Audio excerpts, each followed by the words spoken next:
3 ದಿವಸದ ಹಿಂದೆ ಜಿಲ್ಲಾಧಿಕಾರಿಗಳಿಗೆ ಒಂದು ಮನವಿ ಕೊಟ್ಟಿದ್ವಿ.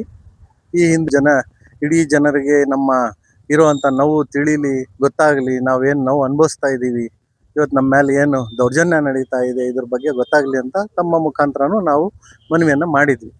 ಅದಾದ ನಂತರ ನಾವು ಜಿಲ್ಲಾಧಿಕಾರಿಗಳಿಗೆ ಬಂದು ನಮ್ಮ ಮನವಿ ಪತ್ರ ಕೊಟ್ಟಾಗ ಅವ್ರು 2 ದಿವಸ ಕಾಲಾವಕಾಶ ಕೇಳಿದ್ರು. ಯಾಕಂತ ಹೇಳಿದ್ರೆ ಬುಧವಾರ ಹಬ್ಬ ಇದೆ, ಈದ್ ಮಿಲಾದ್ ಇದೆ, ಲಾ ಅಂಡ್ ಆರ್ಡರ್ಗೆ ತೊಂದರೆ ಆಗ್ತದೆ, ನಾನು ಪೊಲೀಸ್ ಸಪೋರ್ಟ್ ಕೊಡಕ್ಕೆ ನಿಮಗೆ 2 ದಿವಸ ನಮಗೆ ಕಾಲಾವಕಾಶ ಕೊಟ್ರಿ ಅಂತ ಹೇಳಿದ್ರು.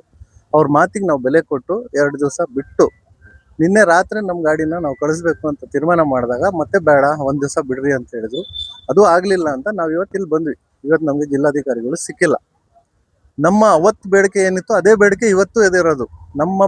ನಮ್ಮ ಸಮಸ್ಯೆನ ಬಗೆಹರಿಸಿಲ್ಲ ಅಂತ ಹೇಳಿದ್ರೆ ನಾವು ನಾಳೆ ಸಂಜೆ ತನಕ, ನಾಳೆ ಮತ್ತೆ ಬೆಳಿಗ್ಗೆ ಬರ್ರಿ ಅಂತ ಕರೆದಿದ್ದಾರೆ. DSP ಸಾಹೇಬರು, AC ಸಾಹೇಬರು ಬಂದು ನಮಗೆ ಮಾತಾಡಿಸಿ, ಇಲ್ಲ ದಯವಿಟ್ಟು ಇಷ್ಟೊತ್ತಿಗೆ ನೀವು ಇಲ್ಲಿ ಕುತ್ಕೊಳ್ಳೋದು ಸರಿಯಲ್ಲ, ದಯವಿಟ್ಟು ತಾವೆಲ್ಲರೂ ಹೋಗ್ರಿ, ನಾಳೆ ನಮಗೆ 1 ದಿವಸ ಇವತ್ತು ರಾತ್ರಿ ಕಾಲಾವಕಾಶ ಕೊಡ್ರಿ, ನಾಳೆ ಬೆಳಿಗ್ಗೆ ನಾವು ಸಮಯ ಕೊಟ್ಟು ನಿಮ್ಗೆ ಕರೆಸಿ ನಿಮಗೆ ಜಿಲ್ಲಾಧಿಕಾರಿಗಳ ಹತ್ರ ಮಾತಾಡಿಸ್ತೀವಿ ಅಂತ ಹೇಳಿದ್ದಾರೆ ಸರ್.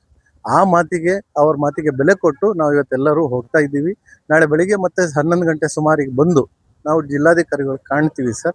ಅವರು ನಮ್ಮ ಮನವಿಯನ್ನು ಪುರಸ್ಕರಿಸದೆ ನಮ್ಮನ್ನು ಮತ್ತೆ ಇವತ್ತು ನಾಳೆ ಅನ್ನೋಂಥ ತೀರ್ಮಾನಕ್ಕೆ ಬಂದರೆ ಸರ್, ನಾವೊಂದು ತೀರ್ಮಾನಕ್ಕೆ ಬಂದಿದ್ದೀವಿ.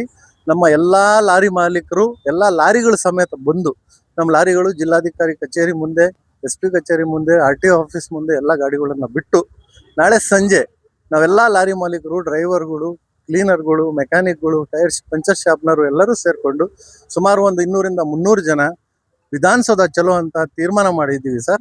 ಈ ತೀರ್ಮಾನಕ್ಕೆ ನಾವು ಬದ್ಧ, ನಾವು ಅಲ್ಲೇ ಹೋಗ್ತೀವಿ. ನಮ್ಮ ತೀರ್ಮಾನ ಆಗಲಿ ಸರ್, ಲಾರಿ ಅಲ್ಲೇ ತನಕ ಇಲ್ಲೇ ಇರಲಿ. ಅದನ್ನ ನಾವೆಲ್ಲ ಇವತ್ತೊಂದು ತೀರ್ಮಾನ ತಗೊಂಡು ನಮ್ಮ ಸಂಘದ ವತಿಯಿಂದ ಒಂದು ಒಮ್ಮತಕ್ಕೆ ಬಂದು ಈ ತೀರ್ಮಾನ ತಗೊಂಡಿದ್ದೀವಿ.